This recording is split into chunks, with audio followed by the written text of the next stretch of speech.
নমস্কাৰ বন্ধু বান্ধৱীসকল, লিম্পি ক্ৰিয়েশ্যনৰ অন্য এটি ভিডিঅ'লৈ আপোনালোক সকলোকে পুনৰবাৰ স্বাগতম জনাইছোঁ।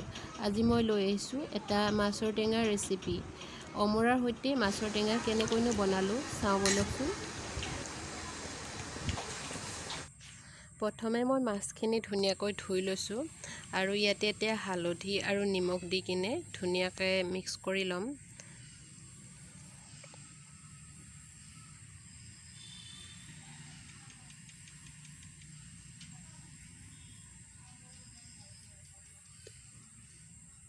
এয়া মিক্স কৰি ল'লোঁ আৰু এতিয়া এখন কেৰাহীত তেল গৰম হ'বলৈ দিলোঁ আৰু এতিয়া মাছখিনি ফ্ৰাই কৰি ল'ম।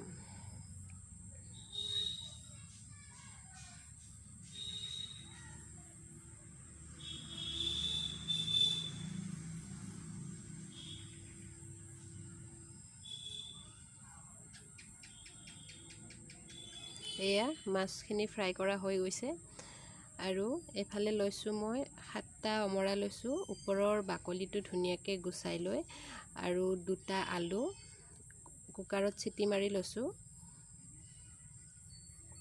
আৰু বিশেষ বস্তুৰ প্ৰয়োজন নহয়, মছলা চছলা ব্যৱহাৰ মই নকৰোঁ, কেৱল হালধি আৰু নিমখ আৰু কেঁচা জলকীয়া তেনেকৈয়ে বনাইছোঁ। মাছ ভজা তেলখিনিতে এতিয়া এটা কেঁচা জলকীয়া দিলোঁ আৰু অমৰাখিনি দি দিলোঁ। ইয়াতে হালধি দিছোঁ আৰু সোৱাদ অনুসৰি নিমখ দিম। জলকীয়া আৰু অমৰা আলুখিনি দিয়াটো দেখুওৱা নহ'ল, মানে কেমেৰাটো অফ আছিল, মই গমেই পোৱা নাছিলোঁ, গতিকে চৰি। এতিয়া এইখিনি ধুনীয়াকৈ ভাজি ল'ম অলপ সময়, 2 মিনিটমান ভাজিলে হৈ যাব, যিহেতু আলুখিনি আৰু অমৰাখিনি বইল কৰি লৈছোঁ মই।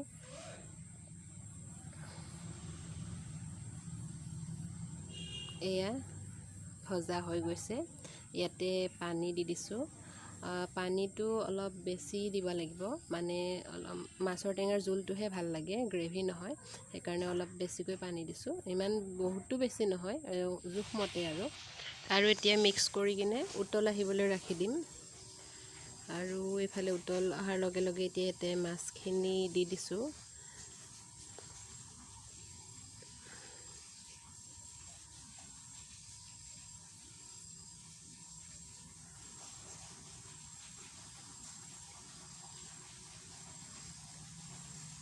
প্ৰায় হৈয়ে গৈছে মাছৰ টেঙা।